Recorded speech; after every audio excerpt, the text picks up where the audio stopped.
Welcome to all of you. स्वागत है आप सभी लोगों का हमारे चैनल स्टडी पॉइंट 95 में। देखिए ये जो है घटना चक्र के समसामयिकी की बुक आई हुई है। ठीक है, दृष्टि की है 2022 की। ठीक है, इसका शीर्षक दृष्टि ही रहता है हर बार घटना चक्र का, और ये यूपी स्पेशल के लिए करंट अफेयर आती है। ठीक है, जैसा कि आप लोगों को पता है 12 जून को आप लोगों का पेपर है, तो ये 12 जून के लिए बहुत ही इंपॉर्टेंट बुक है।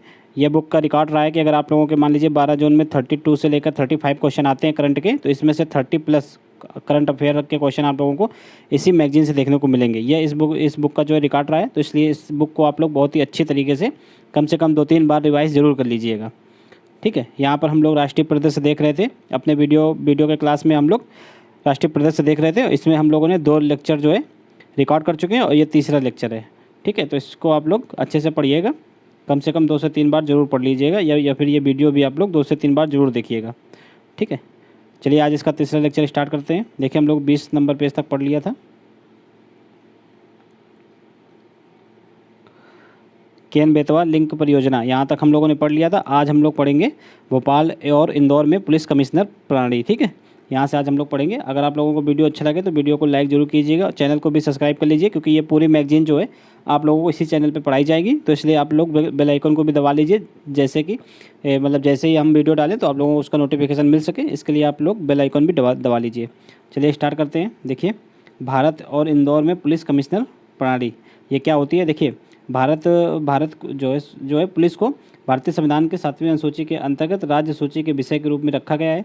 सामान्य पुलिसिंग व्यवस्था में जिले की पुलिसिंग पर नियंत्रण करने के लिए जिले की पुलिस पर नियंत्रण करने के लिए जिलाधिकारी और अन्य प्रशासनिक अधिकारियों के पास कार्यपालक मजिस्ट्रेट की शक्तियाँ निहित होती हैं। ठीक है, ये समान कंडीशन में होता है, पर इस प्रणाली में देखिए क्या होता है, जबकि पुलिस कमिश्नर प्रणाली में ये शक्तियाँ कमिश्नर के पास होती हैं। ठीक है, वैसे नॉर्मल सिस्टम में क्या होती है, जिलाधिकारी के पास शक्तियाँ होती हैं। ठीक है, पुलिस कमिश्नर प्रणाली में ये कमिश्नर के पास ये शक्तियाँ आ जाती हैं। ठीक है, पुलिस को कंट्रोल करने की।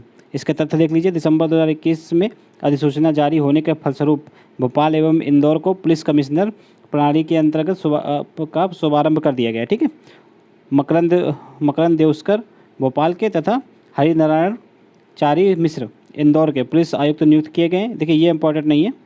ठीक है, जो यूपी से रिलेटेड होगा हम लोग वही फैक्ट ज़्यादा इंपॉर्टेंट होगा इस तरीके के। अगर ये इंदौर का और भोपाल का है तो ये इंपॉर्टेंट नहीं है।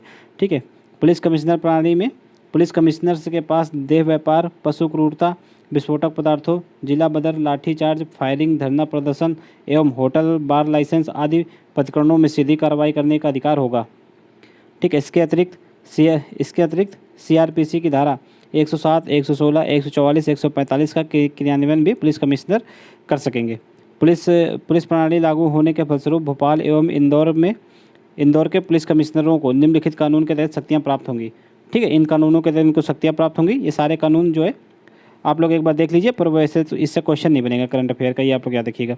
नेक्स्ट है उत्तर प्रदेश के निम्न जो है 4 जिलों में यह सिस्टम पहले से लागू है। वो 4 जिले कौन कौन से हैं? लखनऊ, गौतम बुद्ध नगर, वाराणसी, कानपुर। अब ये फैक्ट इंपॉर्टेंट हो जाता है उत्तर प्रदेश विशेष के लिए। और हाल ही में कहाँ पे लागू किया गया है? तो भोपाल और इंदौर में, ये दोनों एमपी के डिस्ट्रिक्ट हैं।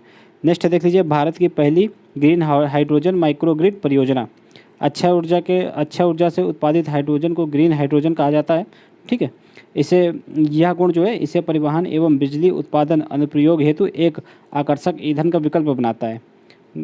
ठीक है, ध्यातव्य है कि बजट 2021-22 में केंद्र सरकार ने राष्ट्रीय हाइड्रोजन मिशन की घोषणा की थी। किस बजट में की थी? तो बजट जो है 2021-22 में इसकी घोषणा की गई थी। और इस समय कौन सा चल रहा है बजट 2022 और 23 चल रहा है।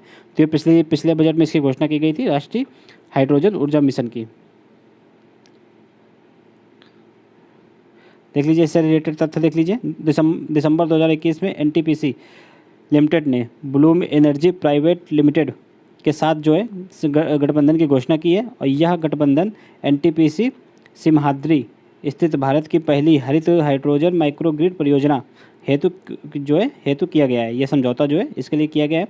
और इसके तहत देश की पहली हरित हाइड्रोजन आधारित ऊर्जा भंडारण परियोजना के लिए ब्लूम एनर्जी के इलेक्ट्रोलाइजर्स तथा हाइड्रोजन चालित ईंधन सेल प्रौद्योगिकी का चयन किया गया है। ठीक है, इसके लिए प्रौद्योगिकी का चयन किया गया है। कौन कौन से? इलेक्ट्रोलाइजर्स तथा ईंधन सेल प्रौद्योगिकियों का चयन किया गया है। ठीक है, परियोजना के तहत निकटवर्ती तैरते सौर संयंत्र तथा उत्पादित नवीकरणीय विद्युत से इलेक्ट्रोलाइजर के उपयोग द्वारा हरित हाइड्रोजन का उत्पादन होगा। वैसे तो टेक्नोलॉजी के बारे में लिखा है कि किससे हरित हाइड्रोजन का उत्पादन होगा। अगर कभी आएगा तो बनेगा, ऐसा क्वेश्चन बनना बहुत ही मुश्किल है कि कभी ऐसा क्वेश्चन बनेगा, क्योंकि ज़्यादा अगर टफ क्वेश्चन बनाना होगा तभी इस तरह का क्वेश्चन बनेगा। ठीक है, यह 240 किलोवाट का ठोस ऑक्साइड एवं उच्च तापमान वाला इलेक्ट्रोलाइजर होगा। ठीक है, तत्पश्चात 50 किलोवाट का ठोस ऑक्साइड ईंधन सेल के माध्यम से बिना किसी दहन प्रक्रिया के इस हाइड्रोजन को कार्बन उदासीन विद्युत में परिवर्तन कर दिया जाएगा। ठीक है, यह कार्बन उदासीन विद्युत से जो है सिमहाद्री स्थित एनटीपीसी गेस्ट हाउस को ऊर्जा प्रदान की जाएगी। बढ़ते नेक्स्ट है, यह विश्व की सबसे बड़ी हरित हाइड्रोजन आधारित जो है ऊर्जा भंडारण परियोजनाओं में से एक है और यह परियोजना वर्ष 2070 तक, ठीक है, कार्बन जो है शून्य कार्बन उत्सर्जन का लक्ष्य प्राप्त करने और लद्दाख को शून्य जो है कार्बन शून्य क्षेत्र बनाने के प्रधानमंत्री के दृष्टिकोण के अनुरूप है। देखिए, भारत का लक्ष्य शून्य कार्बन उत्सर्जन का लक्ष्य कब तक है, तो ये 2070 तक है। यहाँ से आप लोग ये भी फैक्ट याद कर सकते हैं। और साथ ही साथ लद्दाख को भी कार्बन शून्य बनाने में इसमें महत्वपूर्ण भूमिका यह जो है परियोजना निभाएगी। नेक्स्ट है पोचमपल्ली। अब पोचमपल्ली सर्वश्रेष्ठ पर्यटन गांव का इसको दर्जा दिया गया है। देख लीजिए, पोचमपल्ली जो है सर्वश्रेष्ठ पर्यटन गांव संयुक्त राष्ट्र विश्व पर्यावरण संगठन की एक पहल है। ठीक है, इस पहल के अंतर्गत उन गांवों को मान्यता प्रदान की जाती है जो पर्यटन को अपने विकास एवं कल्याण का सुदृढ़ संचालक बनाने हेतु प्रतिबद्ध हैं। ठीक है, यह पहल गाँवों तथा उनकी प्राकृतिक छवि, प्राकृतिक एवं सांस्कृतिक विविधता, ठीक है, पाक कला सहित स्थानीय मूल्यों एवं गतिविधियों के संरक्षण में पर्यटन के महत्व को रेखांकित करती है। ठीक है, जिस गांव में मतलब ज़्यादा पर्यटन होगा तो इसलिए उस गांव को इसका दर्जा दिया जाएगा। तो पोचमपल्ली ये पहला गांव बन गया है भारत का, ये याद रखना। UNWTO की महासभा का जो है 24वां सत्र 30 नवंबर से 3 दिसंबर 2021 के मध्य मैड्रिड स्पेन में आयोजित हुआ है। ठीक है, इस सत्र के दौरान 5 वैश्विक क्षेत्रों में स्थित 32 देशों के कुल 44 गांवों को वर्ष 2021 हेतु सर्वश्रेष्ठ पर्यटन गांवों का दर्जा प्रदान हुआ है। UNWTO द्वारा चयनित 44 सर्वश्रेष्ठ पर्यटन गांवों में भारत का जो है पोचमपल्ली गांव शामिल है। 44 जो है पूरे विश्व में, और उसमें से एक अपना भारत का पोचमपल्ली भी शामिल है। पोचमपल्ली तेलंगाना के नलगोंडा जिले में स्थित है। पोचमपल्ली कहाँ पे, तो तेलंगाना राज्य में, ये आप लोग याद रखिएगा, यहाँ से भी क्वेश्चन बनता है। ठीक है, यहाँ की उत्कृष्ट साड़ियों के लिए, अब ये किसके लिए फेमस है देख लीजिए, यहाँ की उत्कृष्ट साड़ियों के लिए इसे भारत के सिल्क शहर के नाम से भी जाना जाता है। इन साड़ियों को जो है इकत नामक अनूठी शैली द्वारा बुना जाता है। ठीक है, पोचमपल्ली की इकत शैली को वर्ष 2014 में जो है 2004 में भौगोलिक संकेतक यानी कि जियोग्राफिकल इंडिकेटर जो GI टैग मिलता है वो भी प्राप्त हुआ है इसको 2004 में। पोचमपल्ली को भूदान पोचमपल्ली के नाम से भी जाना जाता है, क्योंकि भूदान आंदोलन जो वो यहीं से स्टार्ट हुआ था। ठीक है, 18 अप्रैल 1951 को विनोबा भावे द्वारा भूदान आंदोलन जो है यहीं से प्रारंभ किया गया था, पोचमपल्ली गांव से। ठीक है, उस टाइम ये आंध्र प्रदेश में हुआ करता था, पर वर्तमान में ये तेलंगाना में है। ठीक है, केंद्रीय पर्यटन मंत्रालय ने UNWTO सर्वश्रेष्ठ पर्यटन गांव घोषित किए जाने हेतु भारतीय प्रविष्टि के रूप में 3 गांवों को नामित किया था। इन 3 गांवों में देख लीजिए, मेघालय का जो है कोंगथोंग गांव है, और लदपुरा खास जो है MP का है, और पोचमपल्ली तेलंगाना का है। इसमें से पोचमपल्ली को जो है पर्यटन गांव का दर्जा दिया गया है। इनमें से पोचमपल्ली को यह पुरस्कार दिया गया है, तो पुरस्कृत किया गया है, तो पहले ही बता दिया गया है। नेक्स्ट है जो है लदपुरा खास जो है MP के निवाड़ी जिले में, और कोंगथोंग गांव जो है मेघालय के पूर्वी खासी हिल्स जिले में स्थित है। इसे बिलसिंग गांव भी बोलते हैं, यानी कि सिटी वाला गांव भी के नाम से भी जाना जाता है इसको। और इस गांव में जन्म के समय बच्चे के नाम के बजाय एक धुन देने की अनूठी प्रथा है। ठीक है, ये कोंगथोंग गांव के संदर्भ में ये बातें कही गई हैं, ये आप लोग याद रखिएगा। बढ़ते नेक्स्ट है, निजामुद्दीन बस्ती परियोजना को यूनेस्को संस्कृति धरोहर संरक्षण पुरस्कार दिया गया। देखिए, 1 दिसंबर 2021 को नई दिल्ली स्थित ऐतिहासिक निजामुद्दीन बस्ती समुदाय के समग्र शहरी पुनरुद्धार की एक परियोजना को यूनेस्को द्वारा पुरस्कृत किया गया है। सांस्कृतिक धरोहर संरक्षण हेतु यूनेस्को एशिया प्रशांत अवार्ड 2021 के तहत यह पुरस्कार प्रदान किया गया है। निजामुद्दीन बस्ती परियोजना को 2 श्रेणियों में यह अवार्ड प्रदान किया गया है। 2 श्रेणियाँ कौन कौन सी हैं, उत्कृष्टता अवार्ड और सतत विकास हेतु विशेष पहचान। इनके लिए इसको जो है इस बस्ती को UN अवार्ड मिला है। ठीक है, ये आप लोग याद रखिएगा। बढ़ते हैं नेक्स्ट है, राष्ट्रीय बहुआयामी गरीबी सूचकांक। देखिए, राष्ट्रीय बहुआयामी गरीबी सूचकांक परियोजना का उद्देश्य वैश्विक रूप से स्वीकार होने के साथ साथ भारत की स्थिति के अनुरूप एक सूचकांक का निर्माण करना है। इस परियोजना का व्यापक उद्देश्य वैश्विक MPI यानी कि मल्टी पॉवर्टी इंडेक्स रैंकिंग में भारत की स्थिति में सुधार करना है। भारत में बहुआयामी गरीबी सूचकांक के क्रियान्वयन के लिए नीति आयोग नोडल मंत्रालय है। ठीक है, मल्टी पॉवर्टी इंडेक्स के लिए नोडल मंत्रालय के रूप में नीति आयोग, वैश्विक और मल्टी पॉवर्टी इंडेक्स का प्रकाशन करने वाली एजेंसियां यथा और कौन कौन सी है, Oxford poverty and human development initiative तथा यूएनडीपी, ठीक है, यूनाइटेड नेशन डेवलपमेंट प्रोग्राम के साथ समन्वय करने हेतु यह उत्तरदायी है। इसके अतिरिक्त राज्यों एवं केंद्र शासित प्रदेशों के उनके निष्पादन यानी कि परफॉर्मेंस के आधार पर रैंकिंग तैयार करने का उत्तरदायित्व भी नीति आयोग का है। राष्ट्रीय एमपीआई विकसित करने के जो है अंतर मंत्रालय प्रयास को संस्थागत दर्जा प्रदान करने के लिए नीति आयोग ने MPICC, ठीक है, का गठन किया है। इसमें 12 मंत्रालय एवं विभाग शामिल हैं। स्मरणीय तथ्य देख लीजिए, हाल ही में नीति आयोग द्वारा राष्ट्रीय बहुआयामी गरीबी सूचकांक जो है जारी किया गया है, पर यह प्रथम राष्ट्रीय MPI, इसका जो है शीर्षक है ये प्रथम राष्ट्रीय MPI base line report and dashboard राष्ट्रीय परिवार स्वास्थ्य सर्वेक्षण 2015-16 के आंकड़ों पर आधारित है। ये नेक्स्ट है राष्ट्रीय बहुआयामी गरीबी सूचकांक का निर्माण 3 आयामों में व्यक्त किया गया है और इसमें 12 संकेतक होंगे। कौन कौन से 3 आयाम हैं? तो स्वास्थ्य, शिक्षा एवं रहन सहन का स्तर। इसमें जो 10 संकेतक वही हैं जो वैश्विक एमपीआई मॉडल में शामिल है, और इसमें 2 जो है अपने भारत में जो है 2 नए इसमें आयाम जोड़े गए हैं। 2 नए कौन कौन से आयाम हैं देख लीजिए, इसमें प्रसव पूर्व देखभाल और बैंक खाता, तो ये 2 नए आयाम हैं और बाकी 10 आयाम वही हैं जो वैश्विक मल्टी पॉवर्टी इंडेक्स में शामिल होते हैं। बढ़ते नेक्स्ट है राष्ट्रीय बहुआयामी गरीबी सूचकांक के माध्यम से न केवल राज्यों के स्तर पर बल्कि जिला स्तर पर भी 12 सूचकांकों में गरीबी का आकलन प्रस्तुत किया गया है।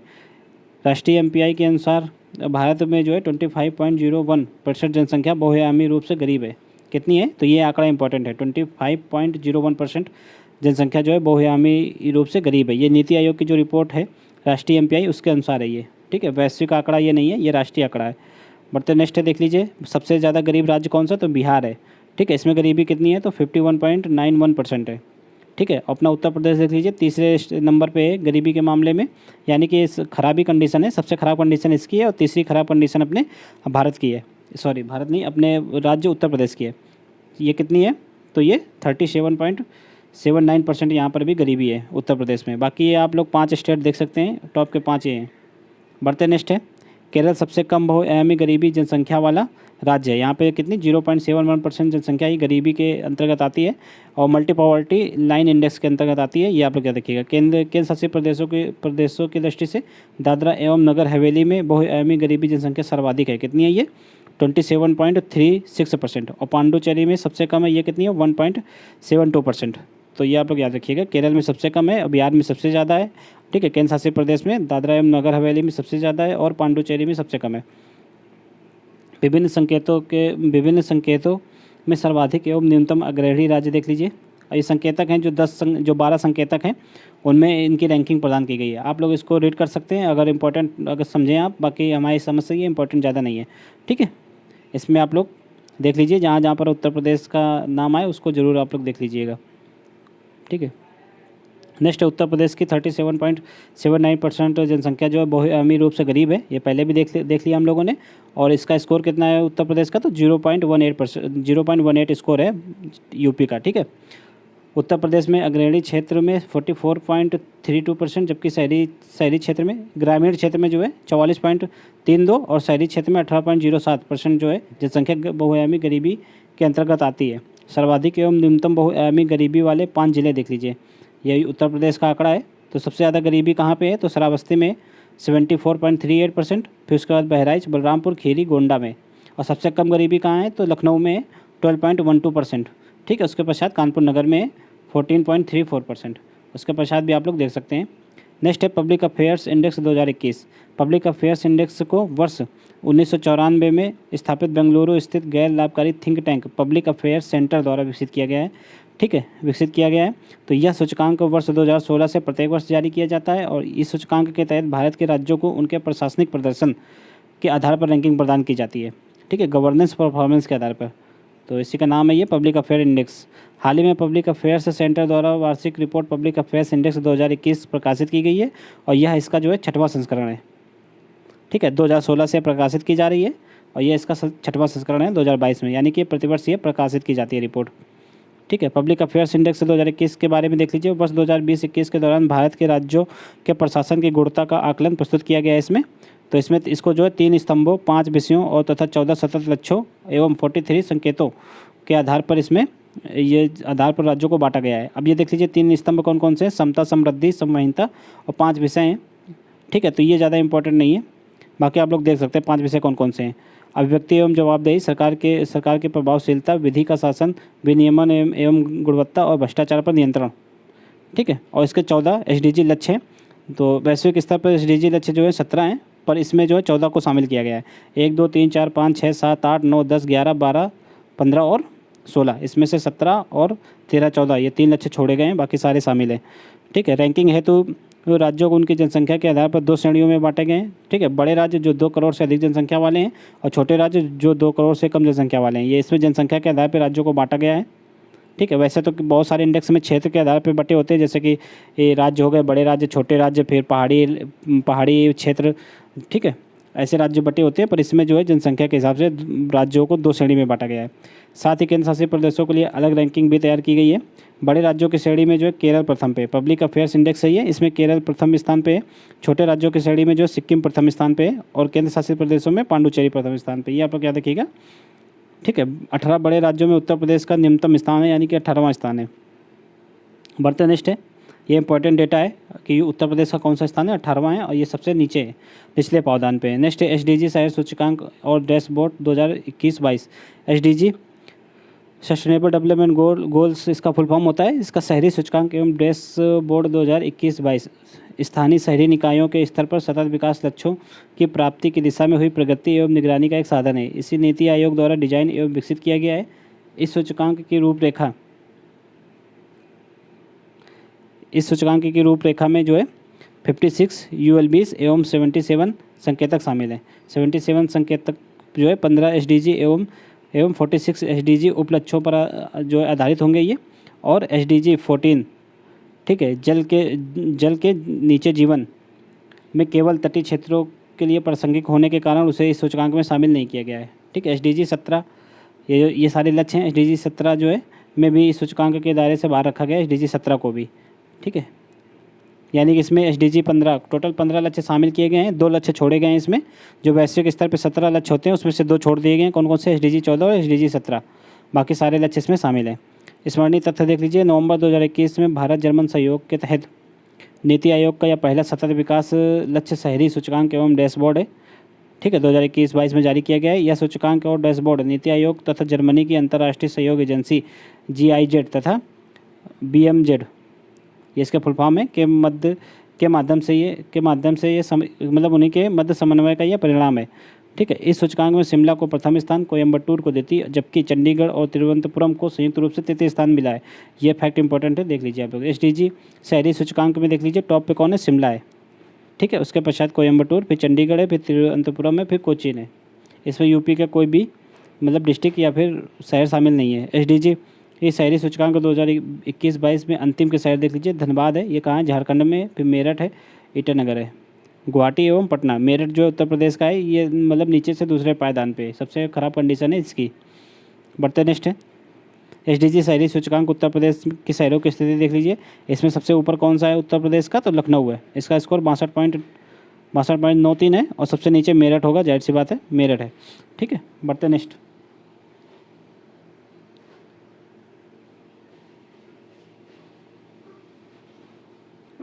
देखिए नेक्स्ट है स्वच्छ सर्वेक्षण 2021। ठीक है, 20 नवंबर 2021 को भारत सरकार के आवासन एवं शहरी कार्य मंत्रालय द्वारा स्वच्छ सर्वेक्षण 2021 के परिणाम जो है जारी किए गए हैं। स्वच्छ सर्वेक्षण 2021 आवासन एवं शहरी मामलों के मंत्रालय द्वारा संचालित शहरी क्षेत्रों के वार्षिक स्वच्छता सर्वेक्षण की श्रृंखला का ये 6वां संस्करण है। ठीक है, यह प्रतिवर्ष निकलता है ये मतलब सर्वेक्षण, और ये इसका 6वां संस्करण है।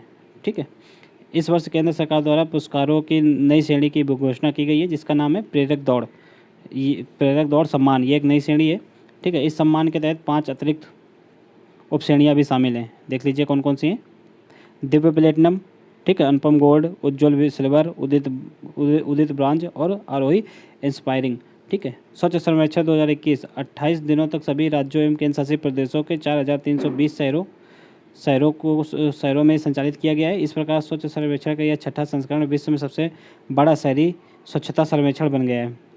ठीक है, मतलब ये ज़्यादा क्षेत्र को कवर किया गया है इसके आंकड़े लेने के लिए।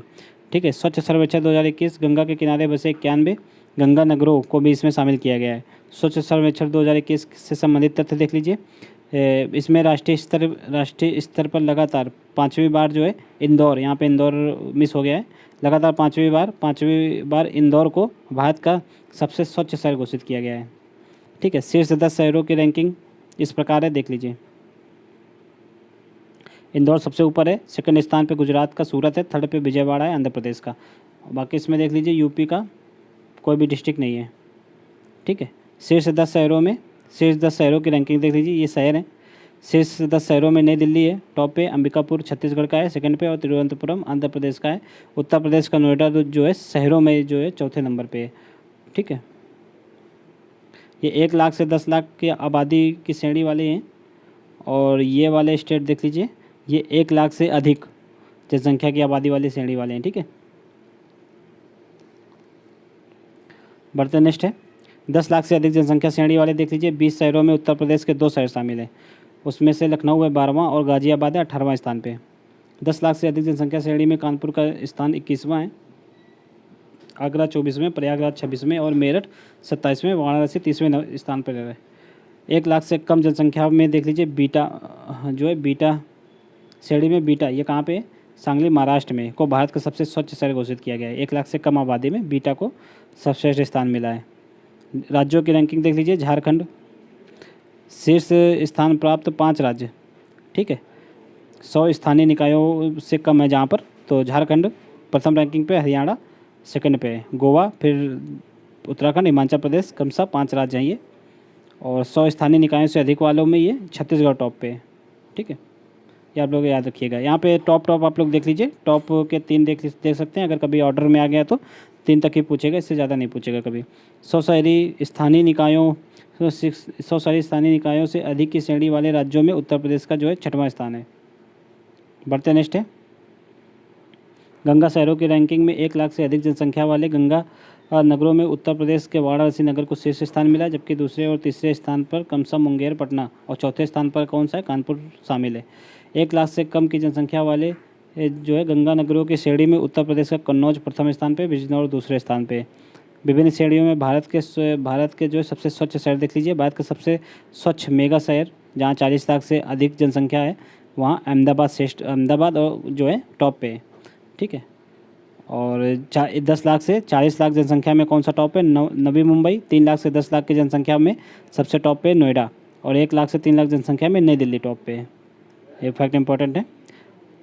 और किसी राज्य एवं केंद्र शासित प्रदेश में सबसे स्वच्छ राजधानी कौन सी है, तो गांधीनगर, ये गुजरात की है। नई प्रदर्शन श्रेणी जो है प्रेरक दौड़ सम्मान, ये अभी हाल ही में इसको शामिल किया गया है। इसके तहत 5 शहरों में तिरुपति, 5 शहरों को शामिल किया गया है। टॉप पे तिरुपति है। ठीक है, नई दिल्ली, सूरत, इंदौर और नवी मुंबई को दिव्य प्लेटिनम श्रेणी में वर्गीकृत किया गया है। बढ़ते नेक्स्ट है, गोल्ड की श्रेणी में उत्तर प्रदेश के 5 शहर शामिल हैं, नोएडा, सहारनपुर, प्रयागराज, मेरठ एवं वाराणसी सहित कुल 151 शहर को शामिल किया गया है। इसमें 151 में से उत्तर प्रदेश के 5 हैं, ये इंपॉर्टेंट है। बढ़ते नेक्स्ट है, देख लीजिए कचरा मुक्त शहरों को स्टार रेटिंग प्रोटोकॉल। नवंबर 2021 को कचरा मुक्त शहरों के स्टार रेटिंग प्रोटोकॉल के तहत 3 स्टार 5 स्टार रेटिंग वाले शहरों के परिणामों की घोषणा की गई है। ठीक है, कुल 9 शहर इंदौर, सूरत, नई दिल्ली, नवी मुंबई, अंबिकापुर, मैसूर, नोएडा, विजयवाड़ा, पाटन को 5 स्टार रैंकिंग दी गई है। 5 स्टार रैंकिंग वाले श्रेणी मतलब शहरों में, और 143 शहरों को 3 स्टार प्रमाण पत्र प्रदान किया गया है। सफाई मित्र सुरक्षा चुनौती देख लीजिए। नवंबर 2021 में घोषित सफाई मित्र सुरक्षा चुनौती 2021 के परिणामों के अनुसार 10 लाख से अधिक जनसंख्या श्रेणी में इंदौर जो है प्रथम है, जबकि नवी मुंबई द्वितीय स्थान पर है। ठीक है, नेक्स्ट है सफाई मित्र सुरक्षा चुनौती 2021 के तहत छत्तीसगढ़ को सर्वश्रेष्ठ राज्य घोषित किया गया है। और सफाई मित्र सुरक्षा चुनौती 2021 के तहत राज्यों की रैंकिंग में उत्तर प्रदेश को 6वां स्थान मिला है।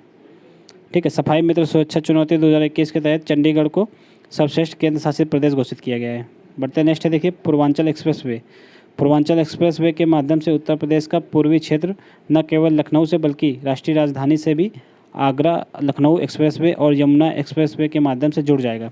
इससे प्रदेश के पूर्वी हिस्सों में आर्थिक विकास को बढ़ावा मिलेगा और यह एक्सप्रेसवे कृषि वस्तुओं तथा अन्य उत्पादों के लिए बड़े बाजार तक बेहतर एवं त्वरित पहुंच प्रदान करेगा। एक्सेस कंट्रोल्ड एक्सप्रेसवे होने के कारण यह ईंधन इसमें जो है ईंधन की बचत होगी, समय की बचत होगी और प्रदूषण नियंत्रण में मदद करेगा और साथ ही इससे दुर्घटना होने के आसार भी इसमें जो है बहुत कम हो जाएंगे।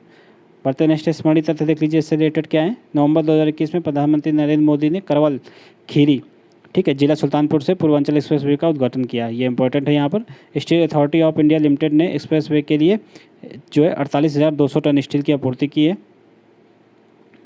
ठीक है। और ध्यानतव्य है कि वर्ष 2018 में प्रधानमंत्री द्वारा आजमगढ़ से इस एक्सप्रेसवे की आधारशिला रखी गई थी। यह भी इंपॉर्टेंट हो गया क्योंकि यहाँ उत्तर प्रदेश के आजमगढ़ से इसकी जो है आधारशिला रखी गई थी। इस एक्सप्रेसवे की कुल लंबाई जो है 340.824 किलोमीटर है, ठीक है, मतलब ऑलमोस्ट 341 किलोमीटर है। इसके साथ ही यह वर्तमान में परिचालित देश का सबसे लंबा एक्सप्रेसवे बन जाएगा।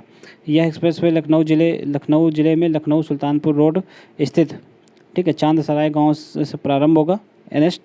NH 731 से यह प्रारंभ होगा, जबकि गाजीपुर जिले में स्थित हैदरिया गांव में यह समाप्त होगा। यानी कि लखनऊ से प्रारंभ होकर ये गाजीपुर जिले तक ये जो है कुल 9 जिलों को इसमें शामिल किया गया है इस एक्सप्रेसवे में। 9 जिले कौन कौन से? लखनऊ, बाराबंकी, अमेठी, सुल्तानपुर, अयोध्या, अम्बेडकर नगर, आजमगढ़, मऊ एवं गाजीपुर। ये 6 लेन का एक्सप्रेस होगा। इससे भविष्य में 8 लेन तक का विस्तारित किया जा सकता है इसको। नेक्स्ट है, इस एक्सप्रेसवे पर सुल्तानपुर में कुरे भार गांव के निकट 3.2 किलोमीटर लंबी एक हवाई पट्टी का भी निर्माण किया जाएगा। इंपॉर्टेंट है ये। इस हवाई पट्टी पर भारतीय वायुसेना के लड़ाकू विमान आपातकालीन परिस्थितियों में लैंड कर सकेंगे और यहां से उड़ान भर सकेंगे। लड़ाकू विमान की आपातकालीन लैंडिंग टेक ऑफ को सुगम बनाने के लिए एक्सप्रेसवे पर 3 हवाई पट्टियों का निर्माण करने वाला उत्तर प्रदेश जो है भारत का पहला राज्य बन गया है। उल्लेखनीय है कि यमुना एक्सप्रेसवे और आगरा लखनऊ एक्सप्रेसवे पर 2 पहले से ये हवाई पट्टियाँ बनी हुई हैं और तीसरी हवाई पट्टी जो है यह पूर्वोत्तर एक्सप्रेसवे पे बन रही है, ठीक है। बढ़ते नेक्स्ट गंगा एक्सप्रेसवे देख लीजिए। दिसंबर 2021 को प्रधानमंत्री नरेंद्र मोदी ने शाहजहांपुर, उत्तर प्रदेश के शाहजहांपुर से गंगा एक्सप्रेसवे की आधारशिला रखी। यह एक्सप्रेसवे पूर्वी उत्तर प्रदेश को पश्चिमी उत्तर प्रदेश से जोड़ेगा। गंगा एक्सप्रेसवे की लंबाई जो है 593.947 किलोमीटर, यानी कि ऑलमोस्ट ये 594 किलोमीटर है, ठीक है। इस एक्सप्रेसवे में 6 लेन का ये भी है और इसे भी भविष्य में 8 लेन का किया जा सकता है। यह एक्सप्रेसवे मेरठ से स्टार्ट होकर ये प्रयागराज तक जाएगा, ठीक है। उत्तर प्रदेश के एक्सप्रेसवे प्रौद्योगिकी विकास जो है प्राधिकरण इसके निर्माण की नोडल एजेंसी है, ठीक है। ओपीडा इसकी जो है नोडल एजेंसी है, ये आप लोग याद रखिएगा। बढ़ते नेक्स्ट है, इस एक्सप्रेसवे को उत्तर प्रदेश के जो है इसमें जो है 12 जिले, उत्तर प्रदेश के 12 जिलों से होकर यह एक्सप्रेसवे गुजरेगा। देख लीजिए कौन कौन से जिले हैं। मेरठ, हापुड़, बुलंदशहर, अमरोहा, संभल, बदायूं, सहारनपुर, हरदोई, उन्नाव, रायबरेली, प्रतापगढ़ और प्रयागराज से होकर यह गुजरेगा। सहारनपुर से जो है शाहजहांपुर में इस एक्सप्रेसवे पर 3.2 किलोमीटर लंबी हवाई पट्टी का भी निर्माण किया जाएगा। देखिए यहाँ पर भी हवाई पट्टी का निर्माण किया जाएगा। गंगा एक्सप्रेसवे में भी किया जाएगा और गंगा एक्सप्रेसवे में परियोजना की अनुमानित लागत जो है 36,200 करोड़ रुपये है, ठीक है, भूमि लागत के सहित। और पूर्ण रूप से निर्मित होने के पश्चात गंगा एक्सप्रेसवे उत्तर प्रदेश का सबसे लंबा एक्सप्रेसवे बन जाएगा। इस एक्सप्रेसवे के साथ ही एक औद्योगिक गलियारा का भी निर्माण प्रस्तावित है, ठीक है। इस एक्सप्रेसवे के निर्माण से औद्योगिक विकास, व्यापार, कृषि, ठीक है, पर्यटन आदि क्षेत्रों को बढ़ावा मिलेगा। इससे क्षेत्र में सामाजिक आर्थिक विकास को भी प्रोत्साहन मिलेगा। बढ़ते नेक्स्ट देख लीजिए। देखिए नेक्स्ट टॉपिक है स्मार्ट पुलिसिंग सूचकांक 2021, ठीक है। इसको किसके द्वारा जारी किया गया है? स्मार्ट पुलिसिंग का विचार वर्ष 2014 में गुवाहाटी में आयोजित राज्य एवं केंद्रीय पुलिस संगठनों के सम्मेलन में भारत के प्रधानमंत्री द्वारा प्रस्तुत किया गया था। स्मार्ट पुलिसिंग 2021 पर नागरिक संतुष्टिकरण सर्वेक्षण भारत के पुलिसिंग की गुणवत्ता के संबंध में नागरिकों के दृष्टिकोण एवं पुलिस पर जन विश्वास के स्तर पर आकलन करने हेतु भारतीय पुलिसिंग फाउंडेशन, ठीक है, इंडियन पुलिस फाउंडेशन के द्वारा एक क्रांतिकारी प्रयास है ये, ठीक है। यह है नवंबर 2021 में भारतीय पुलिसिंग फाउंडेशन ने स्मार्ट पुलिसिंग सूचकांक 2021 जारी की है। यह सूचकांक भारतीय पुलिस फाउंडेशन द्वारा किए गए राष्ट्रव्यापी सर्वेक्षण पर आधारित है। इसमें 29 राज्य एवं केंद्र शासित प्रदेशों को शामिल किया गया है और यह इस तरह का पहला सर्वेक्षण है। स्मार्ट पुलिसिंग सूचकांक का निर्धारण स्मार्ट पुलिसिंग स्कोर के आधार पर किया गया है। इसमें 1 से 10 तक स्कोर दिया गया है सभी को। 10 मतलब सबसे मतलब उच्च नागरिक संतुष्टि, ठीक है, 10 मतलब अच्छा स्कोर है और 0 मतलब खराब स्कोर है इसका, ठीक है। सूचकांक में न्यूनतम स्कोर जो है बिहार को मिला है और इस सूचकांक में दिल्ली को 12वां, उत्तराखंड को 15वां, हरियाणा को 18वां, राजस्थान को 12वां और मध्य प्रदेश को 23वां तथा उत्तर प्रदेश को 28वां स्थान प्राप्त हुआ है, ठीक है। इसमें टॉप पे देखिए कौन सा रहा है? आंध्र प्रदेश इसमें देखिए टॉप पे रहा है। आंध्र प्रदेश, तेलंगाना, असम क्रमशः टॉप के 3 स्टेट हैं, ठीक है। और उत्तर प्रदेश देख लीजिए कहाँ पे, तो 28वें स्थान पे उत्तर प्रदेश है। इसका स्कोर कितना है 5.81, यानी कि ये 10 स्कोर से काफ़ी दूर है। और 10 के सबसे करीब कौन है, तो 8.11 के साथ आंध्र प्रदेश सबसे करीब है, ठीक है, पुलिसिंग के मामले में। बढ़ते नेक्स्ट है प्रधानमंत्री पोषण मिशन निर्माण योजना। ये देख लीजिए 15 अगस्त 1995 को केंद्र प्रायोजित योजना के रूप में प्रारंभिक शिक्षा के लिए राष्ट्रीय पोषण सहायता कार्यक्रम प्रारंभ किया गया था। इसे ही मध्याह्न भोजन योजना यानी कि मिड डे मील के लोकप्रिय नाम से इसे जाना जाता है, ठीक है। इसका उद्देश्य स्कूलों में नामांकन, प्रतिधारण तथा उपस्थिति बढ़ाने के साथ साथ प्राथमिक कक्षाओं के बच्चों को पौष्टिक स्तर में सुधार करना है। तो स्मरणीय तथ्य देख लीजिए, सितंबर 2021 में प्रधानमंत्री नरेंद्र मोदी की अध्यक्षता में आर्थिक मामलों की मंत्रिमंडलीय समिति ने प्रधानमंत्री पोषण मिशन को मंजूरी दी है, ठीक है। यह योजना 2021-22 से 2025-26 यानी कि 5 वर्ष की अवधि के लिए लागू की जाएगी। और इस योजना के माध्यम से सरकारी और सरकारी सहायता प्राप्त स्कूलों में पका हुआ गर्म भोजन उपलब्ध कराया जाएगा। ये कक्षा 1 से लेकर कक्षा 8 तक, ठीक है, कक्षा 8 तक के बच्चों को इसमें शामिल किया गया है। और इसमें 11.20 लाख स्कूल के 11.80 करोड़ बच्चे इससे लाभान्वित होंगे। मध्याह्न भोजन योजना का ये स्थान लेगी यह योजना। इससे पहले मध्याह्न भोजन योजना थी, इसका स्थान ये योजना लेगी। और इसमें जो प्राथमिक कक्षाओं में पढ़ते हैं यानी कि कक्षा 1 से लेकर 5 तक के बच्चों को 100 ग्राम भोजन और 6 से लेकर 8 तक के बच्चों को कितना मिलेगा, तो 150 ग्राम खाद्य की आपूर्ति की जाएगी, ठीक है। इस योजना में प्राथमिक कक्षाओं के 11.80 करोड़ बच्चों के अलावा पूर्व प्राथमिक कक्षाओं तथा बाल वाटिकाओं में पढ़ने वाले छात्रों को भी विस्तारित करने का प्रस्ताव है। अभी ये प्रस्ताव है, यानी कि LKG UKG वगैरह में, तो अभी यह सिर्फ प्रस्ताव है, इसमें अभी विचार नहीं किया गया। बढ़ते नेक्स्ट है राज्य खाद्य सुरक्षा सूचकांक 2020-21। भारतीय खाद्य सुरक्षा एवं मानक प्राधिकरण, ठीक है, food safety and standard authority of India FSSAI द्वारा राज्य खाद्य सुरक्षा सूचकांक जारी किया गया है। और पहली बार इसे वर्ष 2019 में विश्व खाद्य सुरक्षा दिवस ये कब मनाया जाता है, तो 7 जून के अवसर पर इसको जारी किया गया था। और इसका ये तीसरा संस्करण 2020-21 के लिए जारी किया गया है, तीसरा संस्करण है ये। सितंबर 2021 में FSSAI द्वारा इसको जारी किया गया है 2020-21 के लिए। और यह सूचकांक भारतीय खाद्य सुरक्षा एवं मानक प्राधिकरण द्वारा जारी किया गया है। 2020-21 का सूचकांक का ये तीसरा, ये देखिए ये अपने क्रम का ये तीसरा तीसरा इंडेक्स है, ठीक है। और वर्ष 2020-21 के सूचकांक में देश में 36 राज्यों एवं संघ शासित राज्यों को शामिल किया गया है। इसमें 36 राज्य एवं संघ शासित प्रदेशों को शामिल किया गया है।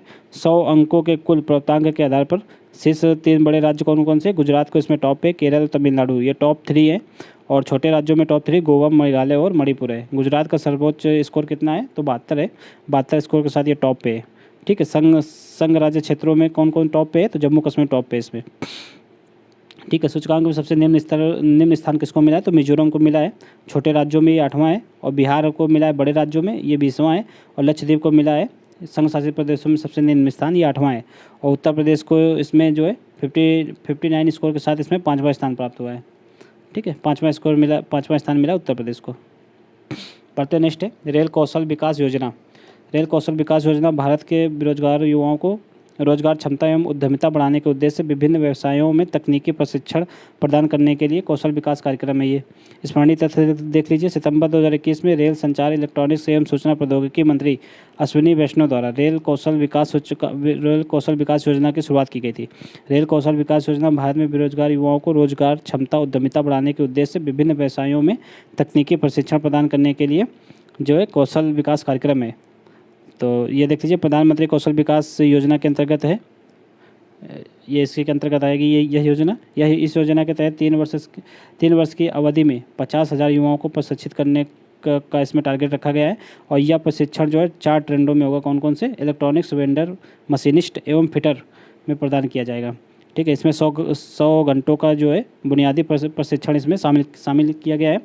और इस प्रशिक्षण हेतु 18 से 35 आयु वर्ग के उम्मीदवार पात्र हो गए। इस योजना के लिए nodal agency Banaras locomotive works है, ठीक है, वर्क्स है, ये आप लोग याद रखिएगा। भारत में अपराध रिपोर्ट देख लीजिए 2020। भारत में अपराध रिकॉर्ड ब्यूरो, ठीक है, national crime record bureau NCRB द्वारा भारत में अपराध रिपोर्ट का प्रथम संस्करण वर्ष वर्ष 1953 में प्रस्तुत किया गया था। इसी के क्रम में ये नवीनतम रिपोर्ट है, भारत में अपराध रिपोर्ट नवीनतम इसकी जारी की गई है। और ये कौन से नंबर की रिपोर्ट है, तो ये इसका 68 मतलब 68वां संस्करण है, ठीक है। और यह रिपोर्ट कैलेंडर वर्ष 1 जनवरी से 31 दिसंबर 2020 के दौरान हुए अपराधों को संदर्भित करती है। और भारत में 2020 में कुल 66,01,285 संज्ञेय अपराध पंजीकृत किए गए। इनमें से 42,54,336 जो है IPC भारतीय दंड संहिता के अंतर्गत, जबकि 23,46,929 विशेष एवं स्थानीय कानूनों के तहत जो है अपराध दर्ज किए गए। इस प्रकार अपराधों के पंजीकरण में वर्ष 2019 की तुलना में वर्ष 2020 में 28% की बढ़ोतरी हुई है। ये इंपॉर्टेंट फैक्ट है। कितनी की बढ़ोतरी हुई है, तो 28% की जो है अपराधों में बढ़ोतरी हुई है एक साल में। वर्ष 2020 में कुल 50,035 मामले साइबर अपराध के दर्ज किए गए हैं और 2019 में ये 44,735 थे, यानी कि इसमें भी 11.5% की वृद्धि हुई है, ठीक है। साइबर अपराधों में भी 11.8% की वृद्धि हुई है, ये आप लोग याद रखिएगा। नेक्स्ट, इस दौरान महिलाओं के विरुद्ध अपराध के 3,71,503 मामले दर्ज किए गए, जो 2019 की तुलना में 8.3% की गिरावट प्रदर्शित करते हैं। ये इंपॉर्टेंट है, देख लीजिए। महिलाओं के खिलाफ जो अब जो है अपराध जो होते हैं महिलाओं के विरुद्ध, उसमें जो कमी आई है, वो कितनी आई है, 8.3% की। वर्ष 2020 में प्रति 1 लाख महिला जनसंख्या पर पंजीकृत अपराधों की दर कितनी है, तो 1 लाख महिलाओं पर पंजीकृत अपराध हैं कितने, तो 56.5 है। नेक्स्ट है स्वच्छ सर्वेक्षण ग्रामीण 2021। सार्वभौमिक स्वच्छता कवरेज प्रदान करने के उद्देश्य से प्रधानमंत्री नरेंद्र मोदी ने 2 अक्टूबर 2014 को स्वच्छ भारत मिशन लॉन्च किया था। इस मिशन को 2 उप मिशनों स्वच्छ भारत मिशन ग्रामीण और स्वच्छ भारत मिशन शहरी, इसके ये 2 उप मिशन हैं, ठीक है। स्वच्छ भारत मिशन ग्रामीण जल शक्ति मंत्रालय के अंतर्गत है, जबकि स्वच्छ भारत मिशन शहरी जो है आवास एवं शहरी कार्य मंत्रालय द्वारा प्रशासित है। इस मिशन के तहत ग्रामीण भारत के जो है 100 मिलियन शौचालयों के निर्माण के माध्यम से 2 अक्टूबर 2019 तक देश के सभी गांव, जिला पंचायतों, जिलों, राज्यों एवं केंद्र शासित प्रदेशों ने अपने को ODF घोषित कर दिया है, ठीक है। ओपन डिफिकेशन फ्री, यानी कि इसमें खुले में शौच मुक्त घोषित कर दिया है। खुले में शौच मुक्त स्थिति को बनाए रखने के उद्देश्य से स्वच्छ भारत मिशन ग्रामीण का इसका जो है फेज 2 अर्थात ODF प्लस में प्रवेश कर चुका है। ODF प्लस क्या होता है, देखिए आगे इसमें डिस्क्राइब किया गया है। सितंबर 2021 में स्वच्छ भारत मिशन ग्रामीण के चरण 2 के अंतर्गत स्वच्छ सर्वेक्षण ग्रामीण 2021 लॉन्च किया गया है।